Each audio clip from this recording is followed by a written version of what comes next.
It is. So I am kind of a traditional Harvard psychiatrist. I have been a psychiatrist for 27 years and actually lead the education department at what's now the top ranked psychiatric hospital in the country, and educate mental health professionals on this.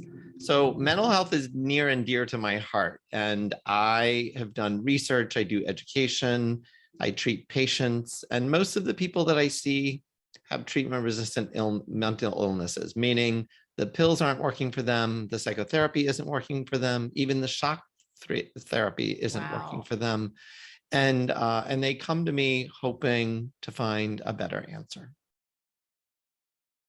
My own experience with mental health challenges being put on medications at a very young age at 14. It was also the 90s. I'm dating myself a bit, but all the Prozac and the ADHD meds and all that stuff was becoming very popular. And it was seen as kind of a cure-all. So it's like, let's put her on all this stuff because we can't really manage everything. And it never really worked. So frustrating because you still feel like there's this cloud over you constantly, and for me, finding a ketogenic approach and more of a carnivore style diet was the first time in my life that I felt like the cloud was gone. Your story is not uncommon.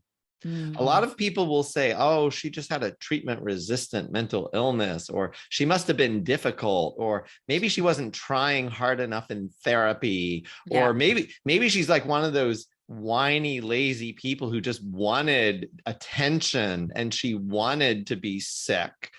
And those accusations are all too common. And I just want to put that out there.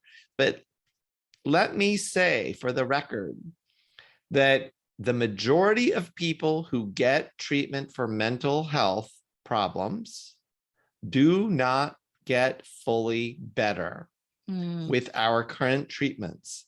Look at the studies that have been done, and we have decades and decades of research on this. More than 50% of people who get treatment for a mental health problem do not fully get better.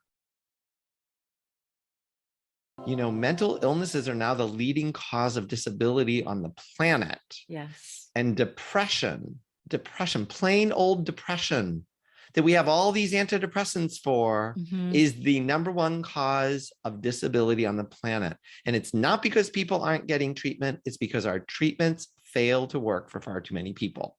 Sarah, you are not alone. You are joined by hundreds of millions of other people who are just as frustrated, with, like, I'm doing everything they're asking me to do and I'm not getting better. My claim to fame over the last like 6 years or so has been using the ketogenic diet as a treatment for mental illness, because you're not alone. I have talked to hundreds of other patients, providers, researchers. This is not an unusual thing. This is not a fluke. You're not a rare person who has been able to put your mental illness into full and complete remission, get off your medications, and go on with your life.